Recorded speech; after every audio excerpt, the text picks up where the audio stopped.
Okay, so I think we will make a start. Welcome everybody. There are a few people joining, but these sessions always go incredibly quickly. And as there are 750 plus people on the webinar, for every minute we wait, that's an awful lot of hours in collective time that's being spent. So welcome to this webinar, this session. My name is Simon Blake, and I'm the Chief Exec of Mental Health First Aid England, and I'm delighted to be here today to celebrate and to think about our whole selves and what it means to take our whole selves to work, and the importance of everybody feeling as though they can be themselves. They don't have to worry about unfair pay. They don't have to worry about whether somebody's going to catch them out because of their pronouns. They don't have to worry about whether their dog sits on their lap during the session, or somebody knocks at the door and they bark, and that we get credit for their ideas. And we know that if we can get that culture right, that culture which is about inclusion, where everybody feels as though their contribution is valued, then we will get work being the rewarding environments that they should be and can be, and the contribution that work makes to mental health. But also, of course, we know that diversity, inclusion, well-being, people who are happy at work perform well, and it's better for business. So it's really a win-win situation. Now, this afternoon, we are going to hear from brilliant panel who I'm going to ask to introduce themselves in a moment. But today is My Whole Self Day. We started this campaign last year. It was due to launch 5 days before lockdown. It was due to be running in offices up and down the country, and we made a very quick pivot to really think about well-being at home. And I think what this last year has taught us is that taking our whole self to work isn't about an office. It isn't about a space. It is actually about us and our connection into work. And so, it feels really important a year later, when we have all had, just a year which most of us couldn't imagine. Maybe Russell T Davies, when he was writing Years and Years, may have been able to imagine what was going to happen, but apart from that, most of us couldn't. So, as I said before, just please do share My Whole Selfies on social media. Please do download the free My Whole Self MOT, and please do think about organising some activities to bring you and your colleagues together. Just because the day is today, these things don't have to start and stop tomorrow. Don't have to start and stop today. It's actually something that needs to carry on all year round. So the information about that is all on the website. So, starting to be enough of my voice. So I'm just going to start to introduce, ask the panelists to introduce themselves. In the spirit of My Whole Self, my partner's just come in, is wearing exactly the same outfit as I am, and we didn't plan it at all, and so we're now laughing at each other that we're wearing exactly the same thing. So, Lisa, would you like to introduce yourself, please? Hello. If you unmute yourself. Thanks, Simon. It's great to be here. My name is Lisa Barber. I am a communications lead in the IB Technology Division of UBS. I'm also the co-chair of our Pride Network. I founded our Mental Health Network, which is now global, and I am co-lead of our Mental Health First Aid Programme, which launched about 2 years ago. When I'm not at work, which is all the time at the moment because I'm always at work, when we're allowed to travel, we scuba dive, my partner and I, and I'm mostly owned and operated by 4 cats, who one of them I guarantee will make an appearance at some point during the webinar. So there you go. Wonderful. Thank you very much, Lisa. Deborah, would you like to introduce yourself? Hi there, everyone. I'd love to say really lovely to see you all, except I can't see anybody apart from my fellow panelists. And absolutely, honestly, I find it so intimidating when I can't see the faces of the people I'm talking to. So just to let you know, if I'm a bit wobbly, that's why. So I'm Deborah Alcott-Tyler. I'm the Chief Exec of an organisation called the Director of Social Change. My organisation exists fundamentally to serve charities. We believe that the world gets better when people come together and support themselves and each other. And we believe that one of the most powerful vehicles of making that happen is charities, and the existence of charities brings people together a bit like, you know, folk gathering around a bonfire to create better space. So we believe that if charities do their work well, society gets better. So we do everything we can to help charities to be the best that they can. My passion is charities and charitable activity, and I'm a trustee of In Kind Direct, which distributes product to charities, and also a community foundation in Berkshire.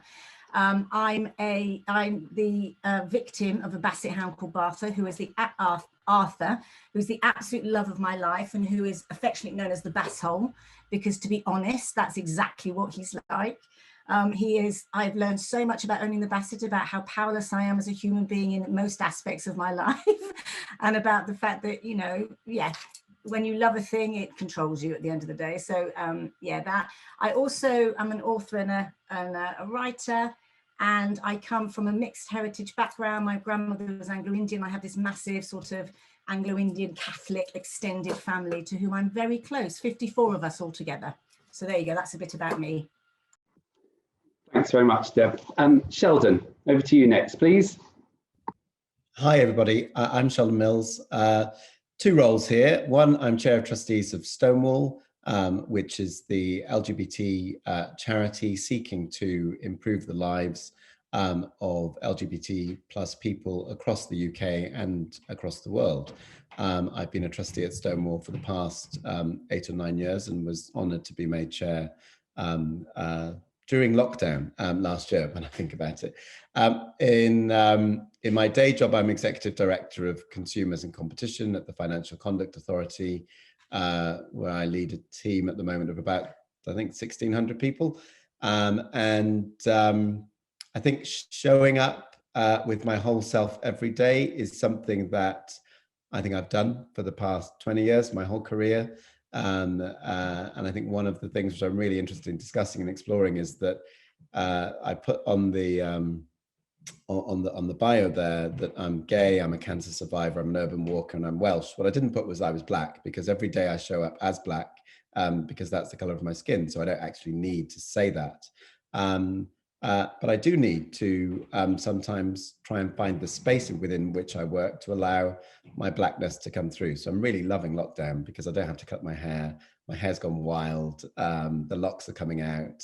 So every day I'm bringing my blackness to work just because my hair's growing, and it's brilliant. Anyway, looking forward to a lovely conversation this afternoon. Thanks very much, Sheldon. Thank you. And Atif. Hello, everybody. So yeah, my name is Atif. I am the trustee for a charity called Disability Rights UK. I'm also the co-founder and CEO of Diversity and Ability, which I'll talk you more about. And I'm also one of the founders of a fair trade organization called Zaytoon, which works in Palestine, supporting farming communities living there. So I'm a father of two. One you may or may not meet. He's famous for joining my Zoom calls. And so I'm really excited to be here, really. What DNA does is we provide assistive technology support and training, and really training around disablement and what that means and how it shows and represents itself in people's lives and the work that we do.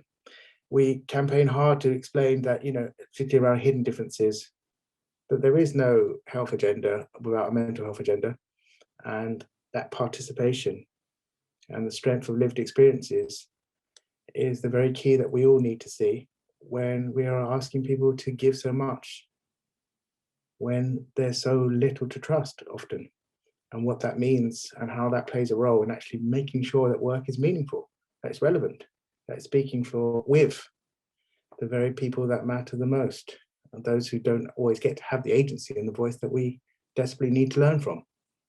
So having said that, I'm really excited to be here. I think the Whole Self campaign is a wonderful aspiration. And yeah, I'm just glad that Simon's invited me to join you all, really. I'll leave it at that, and I guess share more as we go along. Wonderful, thank you all. So I think you will see already that we have a great group of people who are going to take us through, I think, some really interesting conversations. I forgot that my brief also said that I was supposed to say a bit about myself. I'm Cornish in the census. I very, very clearly identify myself as Cornish. I think at times I would like to go for independence, but you know, that's a whole other conversation. I'm an activist, fierce campaigner for social justice. I'm a trustee of Stonewall, and really, well, animal lover. So I also have a dog here that may well jump at some point, jump on my lap, named after Dolly Parton, and a horse called Boris, named after nobody, and nobody famous. And I guess for me, the beauty of this campaign is it's about bringing together our everyday work, our everyday being, and the everyday opportunities, challenges, barriers that are in a way of supporting our well-being in the workplace. So it feels as though it's about our humanity, at the heart of it. So my whole self is really about who we are and what we do at work.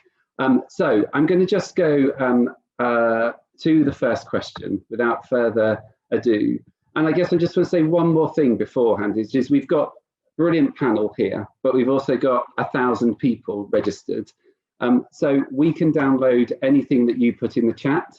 So if you've got things which you think that you know is working, that you want us to know and understand, we're not going to have time to hear from all of you. And as Deb said, it's slightly odd because 1,000 people looking at us and we can see only 5. But please do just put anything in that chat that you want us to know, and we can make sure that we find ways to make that available, because your wisdom and your experiences are as important, as valid, and as insightful as everybody else's. So please do use the chat function in that way.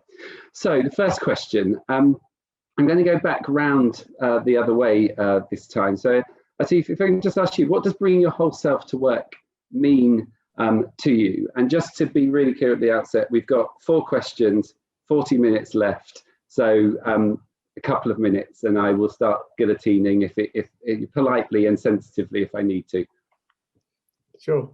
When I first sort of, I'll be honest, when I first sort of look at these things about what does bringing your whole self to work mean, it doesn't speak to me easily. It doesn't. I think these are conversations that are often steeped in protectionism and for some privilege about.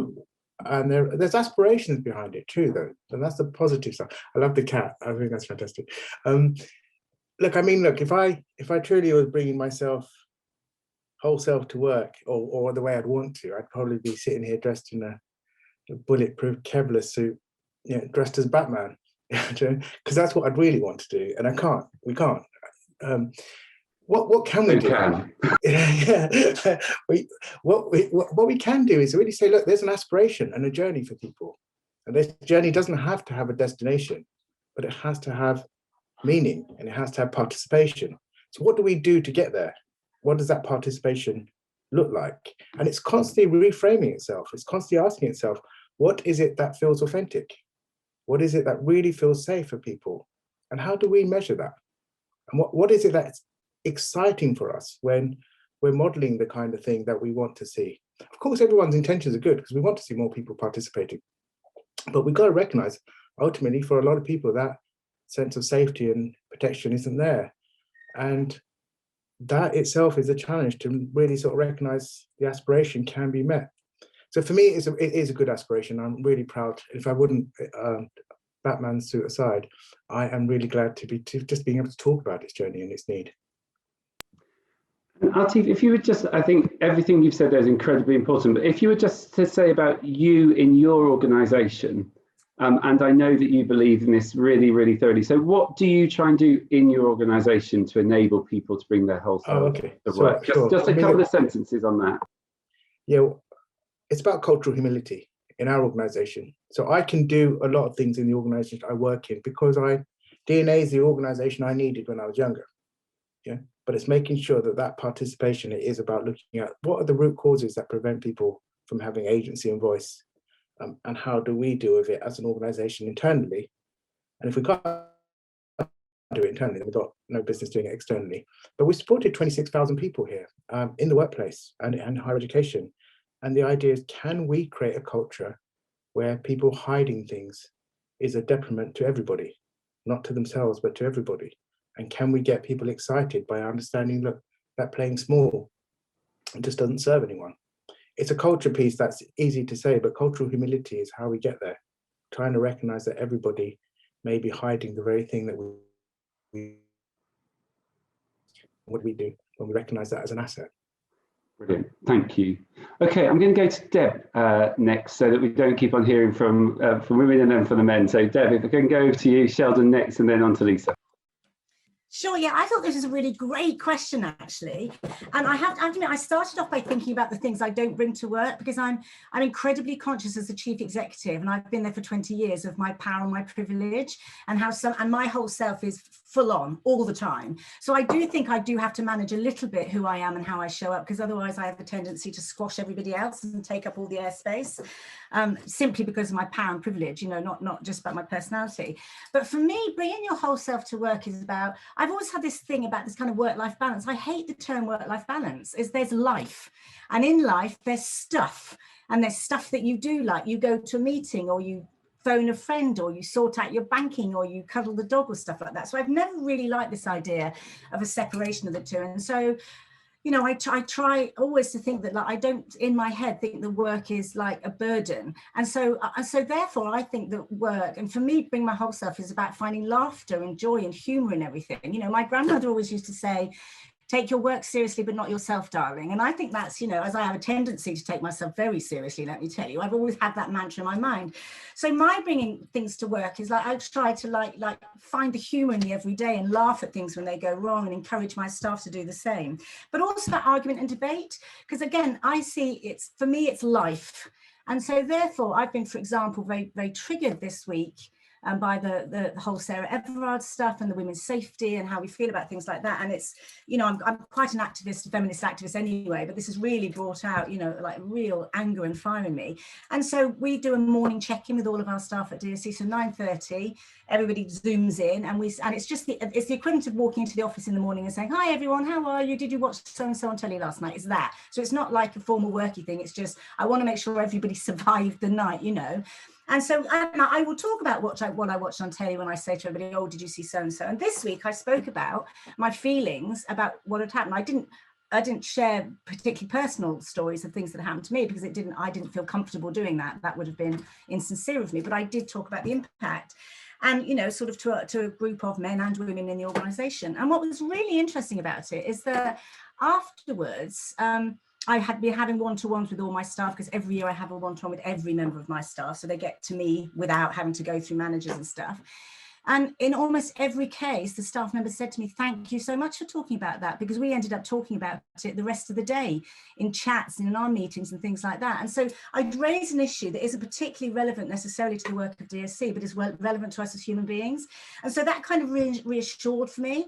And actually the interesting thing that I found about that in all my time at DSC is that when you do bring your whole self, and when you do talk about the issues that impact you, or the things that make you mad, or your reaction to what's going on politically, or the fact that you absolutely love Line of Duty, you don't care what anybody else says, you know, it enables people to create relationships that they otherwise wouldn't. And actually it makes the work better and the work easier. Because if people like each other and understand that so-and-so is a Liverpool fan and the other person, you know, wouldn't know one end of a football from another, you build those relationships. So for me, it's more about the impact that it has. It's about being honest. Also, I'm famous for expletives and endearments, to be perfectly honest. Simon will back me up on there. I love the English language, and I think what other people would consider bad language, I just think are words that enrich our experience of things. And so whilst I try not to swear at people, I do swear about things. And I want to create an environment where people aren't constantly monitoring what they say, because if we're monitoring ourselves too much, you know, obviously we don't want people to shout and swear at each other, but like to be real, as it were. Anyway, those were just the things that popped into my head, Simon, when you asked me.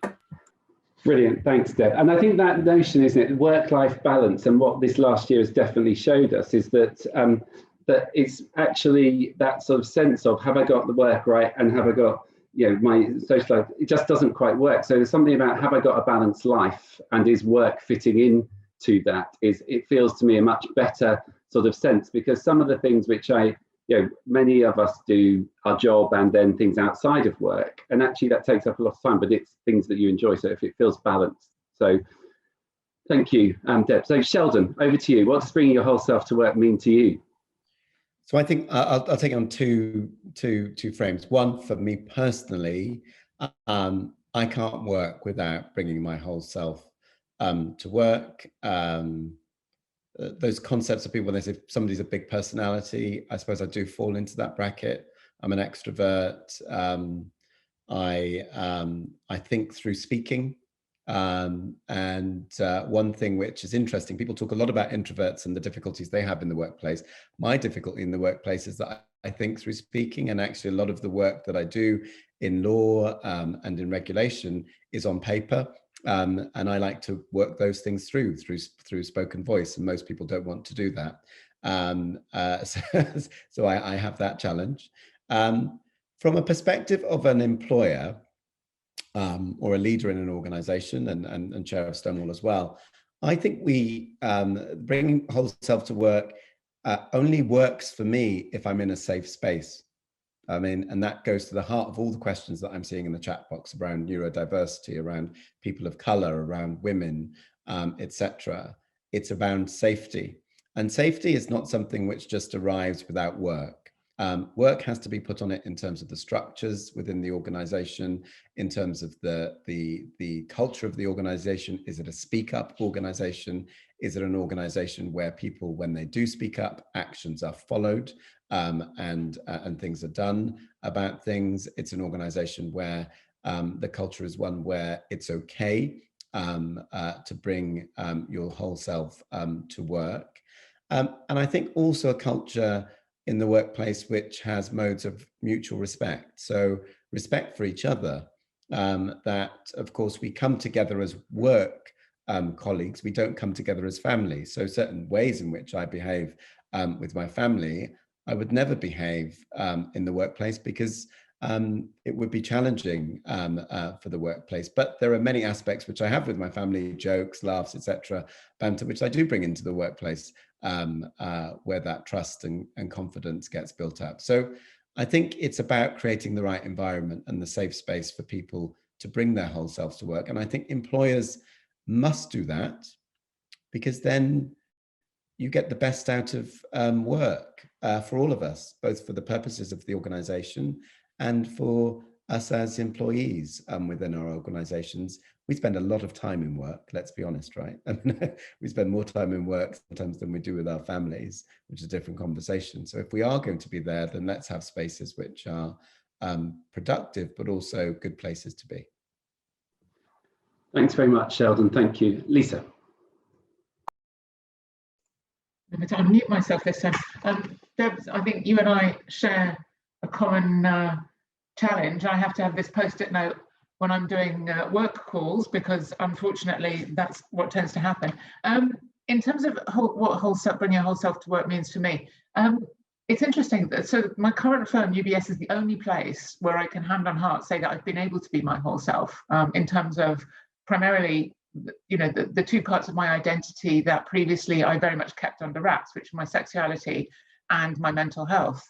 It makes a huge difference to confidence, to cognitive ability. If you're not carrying around what are effectively secrets, you can engage in a completely different way. And I look back on my professional life before UBS, and it was a sort of half-life. And certainly I wasn't successful. I wasn't professionally satisfied. I wasn't, performing at the kind of level that I would have wanted to.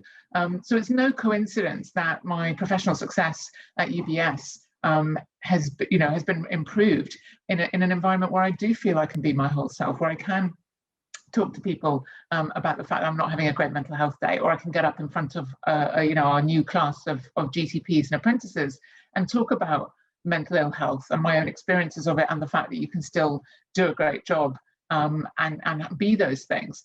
And it has really helped inform me about my own identity, about how, nobody is one thing, right? We have multiple employee networks that are focused on, sexuality, on gender and everything else, but nobody's just one thing. You don't navigate life just being bisexual or just being a woman. You are, multiple facets of those things. So I think I've started to understand a lot more about my own identity, and also, and to echo Deb's point before about privilege, to understand the privilege that I have, and where that intersects with areas where I perhaps have less privilege, and where I need to step back and other people's voices matter. So it does inform my other work as well, my sort of desire to improve the environment for people who don't look like me. But also, I think realizing that seniority allows a certain degree of more whole selfness than if you're very junior and very new in a firm. Your ability to come in and say, hey, I'm gay, I'm bi, I'm trans, is going to be restricted by your fear that you don't have the clout to tolerate the fact that other people might judge you. So we have to do a lot with our younger staff, with our apprentices, these are school leavers, with our graduates who are, very early 20s, to show them. So the leaders have to walk the walk that you can be your whole self, that it is okay to come out and say, look, I have lifelong mental health issues and today is not a good day for me. Can we do this meeting tomorrow, without that damaging your professional reputation? And I know for a fact that there are a lot of people, not just in UBS, but everywhere, who still feel that they couldn't have that conversation and have it not somehow come back on them. And that's where we still have work to do. Brilliant, thank you very much, all of you. And just listening to you then, Lisa, I was just remembering when I started at MHFA England, I did I spoke to, I don't do a speech to, I spoke to the team at so 70 people looking at me, and I thought the second sentence needs to be either I'm gay or I've got a husband or something, in order that I didn't have to say it again and again and again within the organisation. But I was really surprised, even as a chief exec, even as an activist that's been out for 25 years, that my voice shook. And so it is in all different places and spaces, and it sometimes surprises us, doesn't it, that however much we think we're confident about taking our whole selves to work, there will always be things which might surprise us, at different times. But it is exactly as Sheldon said about the culture, making sure that we're really, really focusing on the culture. Okay, so if we can move on to the next question, which is, I think you have all, in one way, shape, or form, started to talk about this in your initial answers. But we know that it is easier for some people to be able to take their whole selves to work than for others, and we see that every day in some way, shape, or form. The structural inequalities, the systemic inequalities, the different, as Deb, you talked about, the issue, Sarah Everard last week, etc. So who am I going to ask to start on this PhD question? I think I'm going to go to Atif, because you were in the middle last time. What are the societal and organisational structures that can allow us or prevent us to bring our whole self to work? Thanks, Simon. Well, it's stuff that I'm sure most people know, and we've got 1,000 people signed up because they know, and they've chosen to make it their business, because it matters. In essence, it's recognizing where people are coming from. Where's the psychological safety? I know that says a lot, but where's the trust? Where's the work happening that's modeling trust? I often say that we move at the speed of trust, and that trust can be light speed. It can be. It can be something that's modeled so well that a person immediately lets go of trauma, and it can be years of work that a therapist might have to work on that suddenly has just not been needed, or has just been reshaped because the culture, as Sheldon said, you're there more times than you're there with your family. You're at work more than you are with your family. If that place doesn't feel safe, then crikey, what's going on? So that trust has to be earned, though. And sometimes it's recognizing actually that lack of trust. That's lack of trust has to be earned, and that lack of trust is unpacking 400 years of pain, and it's righteous that when people are hiding that. So I guess really, we can talk about class and we can talk about racism and misogyny because we absolutely should. But it's also recognizing why is it we have to anticipate why people aren't trusting, and we have got good reason to anticipate that. And we've got good reason to understand why people aren't going to be part of something, even if it's coming from a brilliant edict, even if it's coming from a wonderful leader. So I mean, there's probably 1,000 people here listening, and I sort of wonder. I remember as a young kid at about 12, when my parents had to sit me down and say, you must do more. And it wasn't because I was failing; it was because I was choosing my GCSEs, and it wasn't because they were wanting me not to do drama or anything like that. It's just recognizing that we as brown people, we can't mess up. We've got to work harder. We've got to be faster. We've got to be better to just get through a leadership of anything or to get a job anywhere. So in recognizing we must do more, we share less. Yeah, and we protect ourselves. We share less. So we've got to sort of so from a structural point of view, it's saying, okay, they aren't hard to reach. They're not. They're just folks who have been historically easy to ignore. And so we make that our business as an organization. And then it's the job of any organization to say, we're going to model change because we know the systemic structures are there. We know the misogyny is there. We know the racism is there. We also know the trauma is there. And we might not know about each individual person that's there, but certainly we can work on an anticipatory welcome that says that historic injustice plays a role in people's participation. And if it does, then we don't get the best out of people who are here. And if those people are here longer than they're with their own loved ones, then we really got to make that our business. And I suppose that's the big ask. And the big ask that is that this stuff isn't an imposition, but it's an invitation. But to know what that looks like, to really know what it's looked like to receive it, not to give it. I'm the CEO of an organization that's amazing. I love it. As I said, it's very easy for me to say, here's what we are as a culture. But I don't know. The true culture of DNA is what happens when I'm not there. And so I guess that's the challenge is, bringing it back to an easiest point is saying, what is it really that's traumatic, that's preventing people from being here, and recognizing the righteousness behind the reason to hide it. Brilliant. Thank you very much. Lisa, can I go to you next, then Deb, then Sheldon? Thank you. I mean, I think Atif has really summed up the challenges involved with bringing people into the conversation if they are not ready or not feel ready to share. There are several different layers that people can, or things that can prevent us from bringing our whole self to work, and that could be at an individual level. Your company could be saying all the right things about bringing your whole self to work, but if your line manager isn't that person, you're not going to engage, right? So say your line manager's on board and your company is saying the right things, but if you look at, if I were on a journey of discovering that I was trans, if I were in that sort of that early stage of that journey, I'm not sure that I would necessarily want to come out as trans in the current environment in the UK because it's so difficult.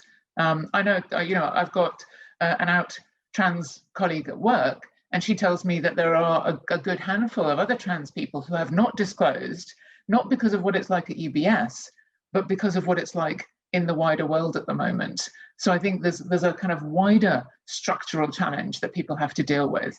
And I think, as Sheldon said before, if you're Black or Asian, you're navigating the world as that, whether you like it or not. It's not something that you, like people who say blithely, I don't see color, without realizing that that's a position of extreme privilege.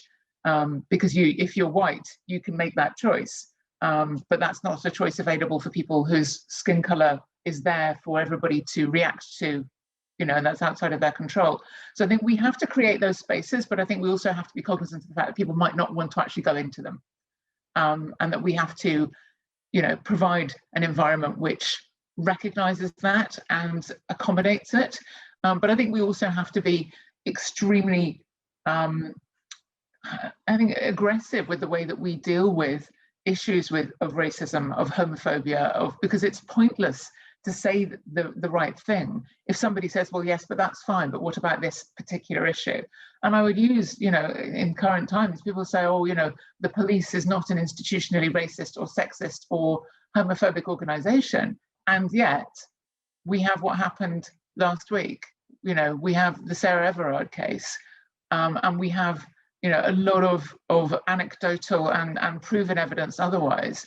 So there has to be some acknowledgement on the part of institutions that there are problems that need dealing with. And I don't think that's, you know, it's not an issue for an institution to say, yes, we have problems, we recognize them, and we have to deal with them, because I think that's closer to being authentic than many other institutions are. Brilliant, thank you. And both Arti and Vanessa, you've just talked about being an invitation. And I think, you know, one of the things that My Whole Self is really about is about the taking as much of ourselves as we want to, without fear of judgment and without fear of prejudice or sanction, rather than all of us, you know, because we can protect, you know, we can choose and do those bits, but really important, you know, just an invitation, creating a culture of invitation for people to be their whole selves. Right, Deb. Yeah, I'm an avid reader. I like research absolutely everything because I can't bear not knowing about stuff. And in all my reading over all my years, I concluded that the single biggest problem in society is the patriarchy.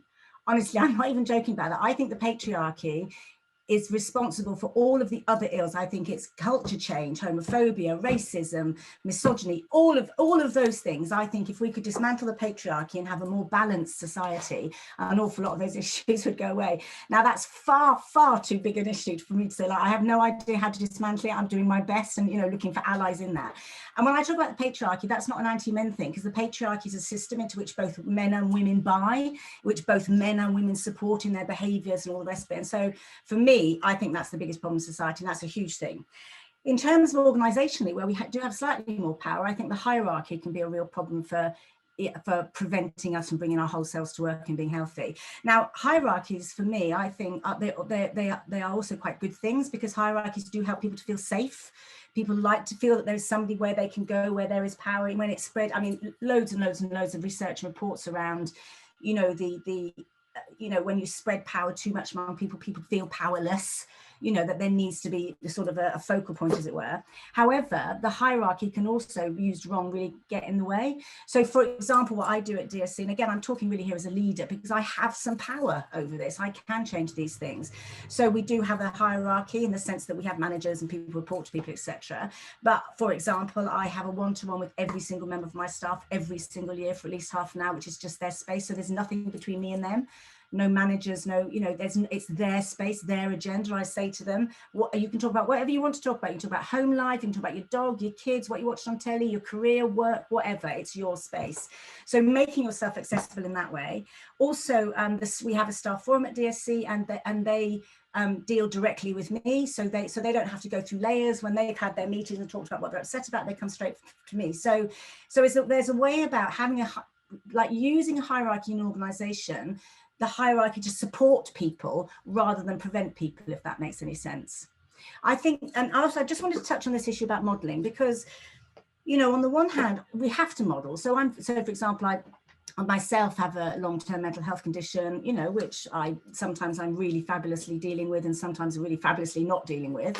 And I'm quite open about that. So my staff know that every once in a while, you know, I'm not well, and I've told my story and all the rest of it. So I think you can model those things, but the danger becomes when, as the leader, you get to flounce about, you know, or being all fabulous, modeling your whole self without noticing that it's only ever you being your whole self and nobody else is. And so I think it's not just about modeling, it's about sometimes stepping aside, particularly as leaders, and allowing others to speak, to tell their story, to say, it's about asking them, you know, and not in a way that's intrusive, but in a way that's like, how are you? You know, how did you feel about that thing? What was your weekend like? And then if people choose to share, they share, and if they choose not to, they don't. So I think modeling isn't enough. I think we also have to get out of the way and, in a weird sense, not model, or model by listening and by allowing other people to you know, be their whole selves. Thanks, Deb. It's that bit, isn't it, of making sure that the modelling doesn't become a shadow over everybody else, but becomes a light, you know, onto it.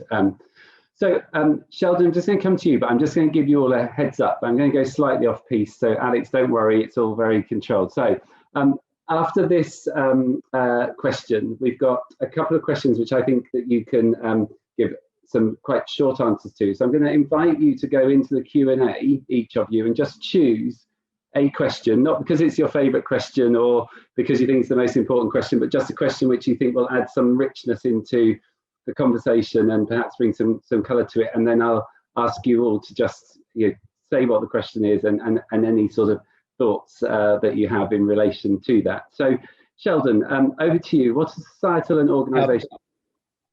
I'll be brief because I can't wait to get in the Q&A, and if you've seen, I've already been responding to lots of people in the Q&A. There's a lot of good action going on in there.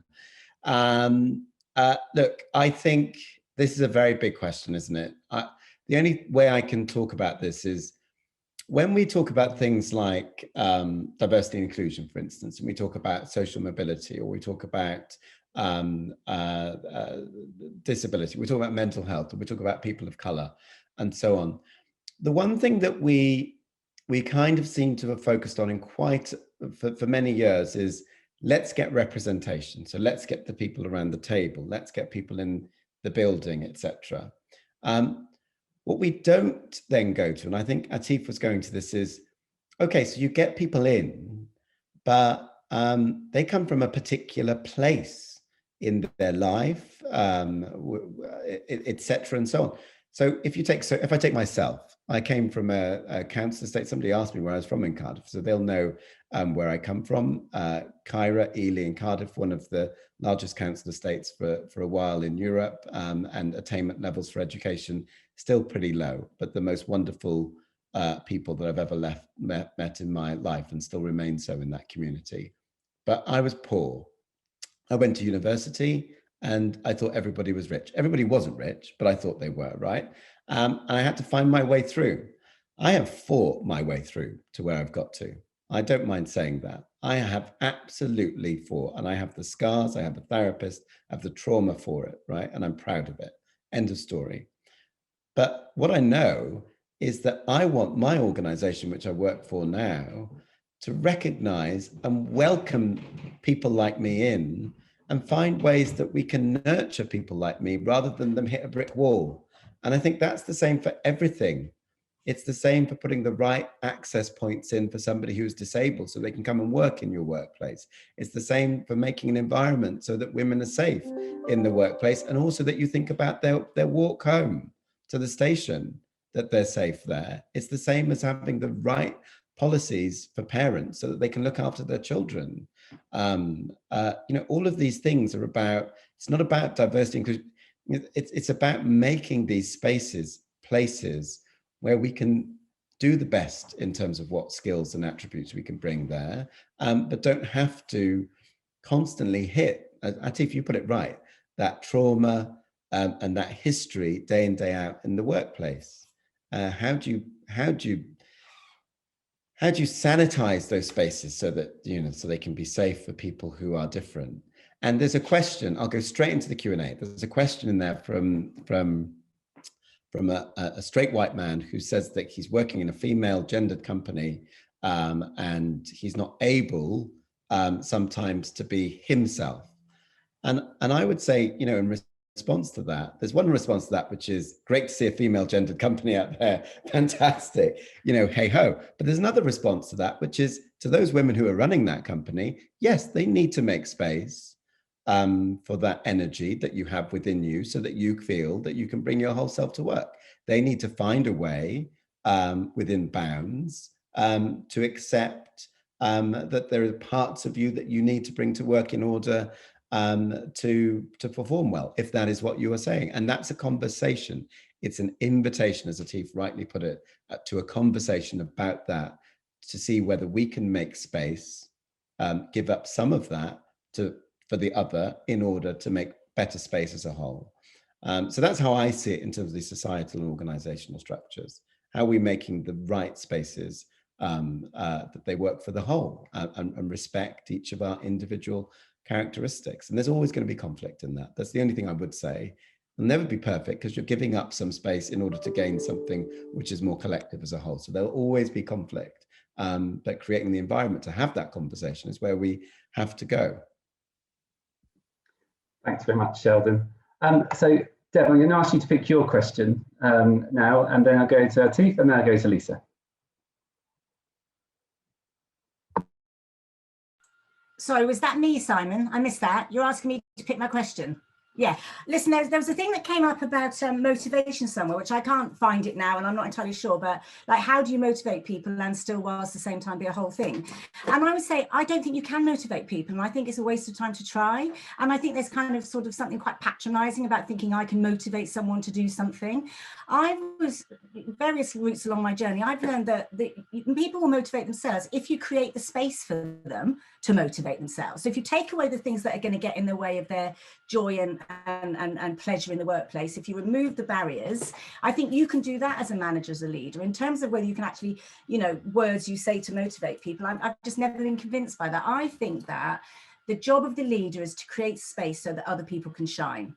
And that's what we need to do. So in all of my thinking about how I engage with my staff and my senior team, and what I talk to my managers about how they engage with other people, is about how do you create the space?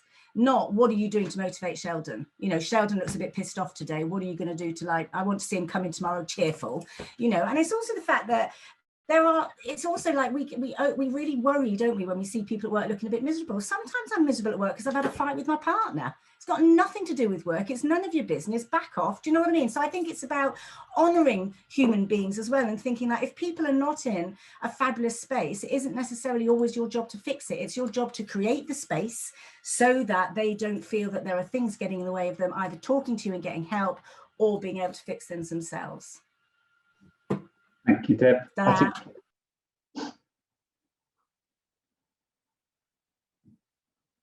You're on mute. Sorry, yeah, I saw a question here that I wanted to, which is something about our frame of reference. Do you think our own frame of reference can have an impact? As unique as we all are, we all think so differently, or bet that we are born with different views in the world. So I guess until we start formulating our own character and being influenced by our immediate environment. So I like that, and I think I'm going to interpret that as best I can, whoever's asked that, which is, it's about unlearning. You know, we've inherited, you know, we haven't come at this with malice, at least certainly not 1,000 people who've joined this call, I don't think. You know, so we've inherited a whole bunch of inequalities, things that have shaped the world disastrously in so many ways and beautifully in others. And so in that space, we've got to recognize that we're born into environments. They shape our world, and we don't live in the world. We live in worlds. We live in overlapping worlds. Those overlapping worlds have different economies. They have different people who can access those economies. And it has people who share fundamentally our values, but they may never ever meet our friendship circles or our social capital or our social values because they are poor, you know. And I grew up in a really rough council estate. Is alien to the kind of world that I know a lot of my friends today live in, you know, and I think Sheldon touched on that. But those values with different people are still there. They're still going to be there, people growing up around me and still facing that socioeconomic poverty.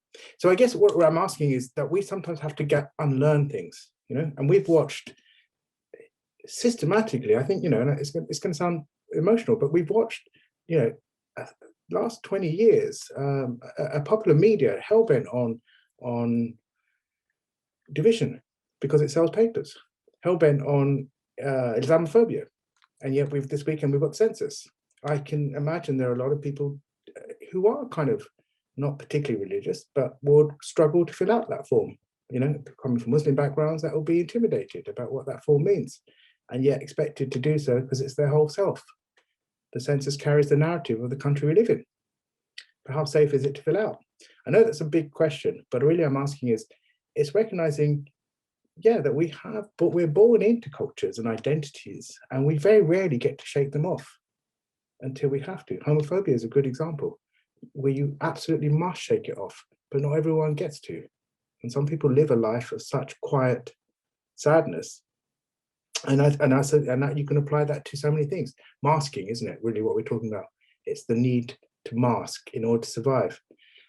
When I think about what it means for mental health and participation and disabled people, I think the unmasking is what truly will challenge the disability employment gap. I think it truly will. It will change it more than the recruitment changes that we want to see, which will also be good. But it's actually making sure that people who are at work saying, I can't be part of the Friday evening get-togethers, I have a disabled child, and you know what? I don't want this to affect my career aspirations. I don't want it to affect my participation or my sense that I'm not a company person. But this is what happens for me. I need to go. And there are so many different stories that people carry. Neurodiversity is a major one. It's the one that I talk about the most. It's how frightening it must be to not take promotion because you're scared people will see your writing, or they'll understand that you don't write so good, even though everyone's watching you to say, hey, this guy's awesome. That's my own personal experience too. so it's also working out, how do you unpack that?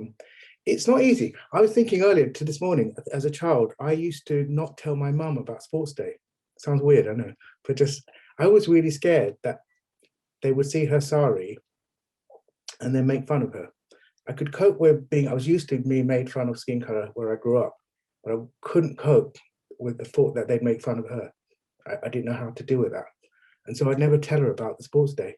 She'd always want to come, but she never knew, and I'd tell her up the letter. It's not the most traumatic thing, but it's a story of a sense of powerlessness. And I'd forgotten that until this morning when I was thinking about participation and what it means to us and what we carry as children. But the good stuff is out there. It really is. It's so much good stuff. And it is about bringing that search that we're looking for, rather than insisting it's already there. Thank you, Atif. Lisa, I'm going to ask, we need to keep it brief. We are already almost out of our hour, unbelievably. Always go so quickly on these things. I'm going to answer two questions very, very quickly. One came in that said, what if you want to keep things private? And I think there's a huge difference between choosing to not share things, but bringing your whole self to work isn't telling everybody everything at every moment of the day. It's being able to, feeling like you're able to. So the cognitive load of saying, I'm not going to disclose this, I'm not going to share this with my colleagues, and that being choice-based, is very different from, I cannot tell anyone that I'm gay. Right, so these are very, very different things. There's a question came in from Jim that said, it's great to hear from chief execs who have power and privilege. Could we hear from ordinary employees? That's me. I don't quite know how I fell in with this panel of the great and the good, but I am just an ordinary employee. I'm not a chief exec. You know, I have led people in the past. I don't have a team that I lead now. The barriers to me in terms of my success being able to bring my whole self to work was 100% how much I valued myself. It was self-esteem issues. It was crippling self-doubt, which went hand in hand with all of my other mental health issues, you know, depression, anxiety. But at the root of a lot of that, and this is all from kind of traumatic childhood, was total lack of self-esteem. And I think if you don't believe that you are valuable, you are never going to be able to stand up and say, my story matters, who I am matters, and you're never going to have that confidence to bring your whole self to work. Now, I've worked through that, and it took a lot of therapy, but I would say that's a really key point to valuing yourself first, because if you don't think you matter, it's going to be a challenge to be able to put that out, to show other people that you think you matter. Brilliant. Thank you very much, Lisa. Okay, so I've got quite a big challenge for you all as panelists now, which is just going to ask you in 1 minute each to think, looking to the future. We hopefully are in a period of hope. We're hopefully in a period where things are going to change, but working life, office life is going to be different for a very long time. So if you were just to think about what would you say is the most important thing that you will be thinking of, or you would encourage others to think of when it comes to that sort of concept of your whole self at work, for well-being, for inclusion, for delivery, in the road ahead, whatever that road ahead looks like? What's going to be the mantra in your head, or what would you like the mantra to be in other people's minds? Lisa, over to you. 1 minute. It's really hard. I hope that we will take some of the fact that that we've been vulnerable, and that we have had perhaps more intimate looks into one another's lives when working from home, and that we understand a bit more about what other people are going through. I mean, we always say you don't know what other people are going through, and someone I think gave the great quote that people don't see you as you are, they see you as they are. I think some recognition there that we've all been through a huge trauma, we are still going through a huge trauma, and that everybody will recover differently and everybody will respond differently, and that we have to be tolerant and we have to give people time. Brilliant, thank you. And modelled the short, pithy answer brilliantly. Thank you, Lisa. Deb. Create the space for people to talk to each other informally. You know, you don't have to always manage these things. Sometimes all you've got to do is say, right, we're going to pop you together in a room, in groups for an hour, talk about whatever you want to talk about. And it's amazing what emerges when you just create the space. You don't try and manage it, you don't try and direct it, other than obviously safety requirements about what isn't acceptable. But yeah, make the space for people to talk to each other, because that's how we learn. That's how we become more accepting. That's how we become braver. That one little thing that we disclose that doesn't go really horribly wrong gives us the strength to disclose the next little thing, and so on and so on and so on. So yeah, create the space for people to talk to each other. Wonderful, thank you very much. Atif? Same thing. I mean, obviously hear what's being said, but hear what's not being said. You know, it's that working through. Now more than ever, we are in people's homes. You know, it's interesting what people share on the screen, where they get to position things and where they don't. This is where I meditate, I pretend. But it's also recognizing, look, we are made up of many things, and our human contact, yet we're seeing each other through a screen. It's a 4x4 situation. Our gesture, our movements, our pitch, our tone, our body language, they tell us things about how we feel. And it's really hard right now with what we're going through. So trying to recognize, how do people feel, not just what they say. It's tough work, but it's what's needed. As a leader, I ask my team, just, they don't have to elaborate, but I say out of 10, without using the number 7, I just don't want them to hide behind it. Out of 10, how are you feeling? And it just gives me a sense of where they're at. They don't have to elaborate, but it's my anticipatory thinking that matters here. Brilliant, thank you, Atif. Sheldon? Just simply the power of listening, and listening not just to what you're hearing, but as Atif was just saying there, to what you're seeing and what you're observing. And in this moment of, you know, when we're working in this way and we're not seeing each other, the checking in. So if you have larger teams and you haven't seen someone on the screen for a week or 2 weeks, please check in, just find them and see them, even if it's for a minute. Let's not leave anyone behind at this moment. Brilliant, thank you very much, Sheldon. And I guess the one thing that I would add to that is that just keep on asking. You know, is that basically keep on listening, keep on checking in, keep on creating the spaces, keep on asking and enabling ourselves that things are changing. You know, and I think one of the things which a friend said to me was, I said, how are you? And then I don't know. It was just the best answer, because normally you'd say fine or not fine. But I don't know how I am, and I think that's where lots of us are at the moment. But thank you, Sheldon. Thank you, Deb. Thank you, Lisa. Thank you, Atif. Thank you very much for joining. Thank you for all the comments that are in the box. I hope that's been helpful. Please do take your selfies, put them on social media. There's the My Whole Self MOT. I really encourage you to think actively about checking in with yourselves, because that helps remind us that we can then also check in with other people. Yeah, those two things go hand in hand. And please do visit the website. There's some new guidance. There's new My Whole Self MOT. There's also guidance on working from home.